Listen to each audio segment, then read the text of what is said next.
আসসালামু আলাইকুম। আশা করি সবাই ভালো আছেন। আজকে গ্রাম বাংলার মাছ ধরার কিছু মুহূর্ত আপনাদের সঙ্গে তুলে ধরার চেষ্টা করব এবং মাছ ধরার মুহূর্তগুলো আপনাদের সঙ্গে শেয়ার করব। ভিডিওর সঙ্গেই থাকুন। আমাদের বাড়ির পিছে একটা পুকুর আছে।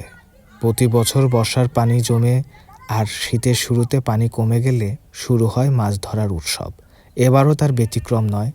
পানি পাম্প মেশিন দিয়ে পুকুরের পানি কমানো হয়েছে আর সেই সাথে শুরু হয়েছে মাছ ধরার উত্তেজনা। আমার আব্বু ছিলেন প্রধান শিকারী আর সাথে ছিল আমার ছোট ছোট ভাস্তে ভাগেনা ও এলাকার ছোটখাটো অনেক ছেলেপেলে। এরা মজার ছলে খালি হাতে মাছ ধরার চেষ্টা করছিল।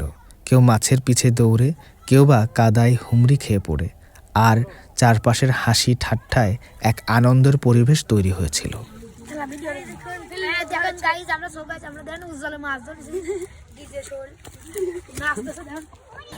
গ্রাম বাংলার ঐতিহ্য হাত দিয়ে মাছ ধরা এবারও বেশ জমে উঠেছিল। কাদা পানি ঘেটে ছোটরা মাছ ধরার চেষ্টা করছিল আর বড়রা তাদের উৎসাহ দিচ্ছিল।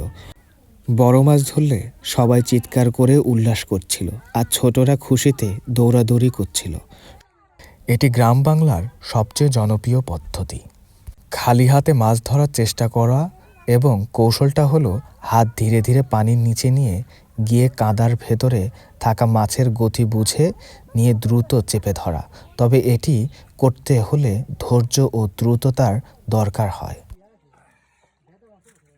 সবশেষে সবাই মিলে মাছগুলো এক জায়গায় জড়ো করা হলো এবং মাছগুলো বাছাই প্রক্রিয়া শুরু হলো।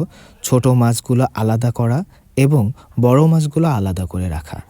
সব কিছু মিলিয়ে প্রতিবেশীদের মধ্যে মাছগুলো সুন্দরভাবে বন্টন করা হলো।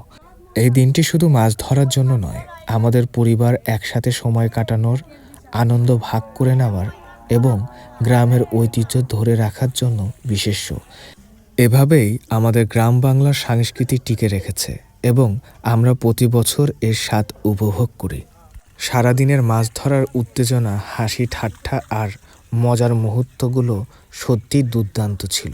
আব্বু বড় মাছ ধরেছেন, ছোটরা খালি হাতে মাছ ধরার চেষ্টা করেছেন, আর সবাই মিলে কাদায় মাখামাখি হয়ে এক আনন্দের অভিজ্ঞতা উপভোগ করেছি। আজ এ পর্যন্তই। অন্য কোনো ভিডিওতে আবার দেখা হবে।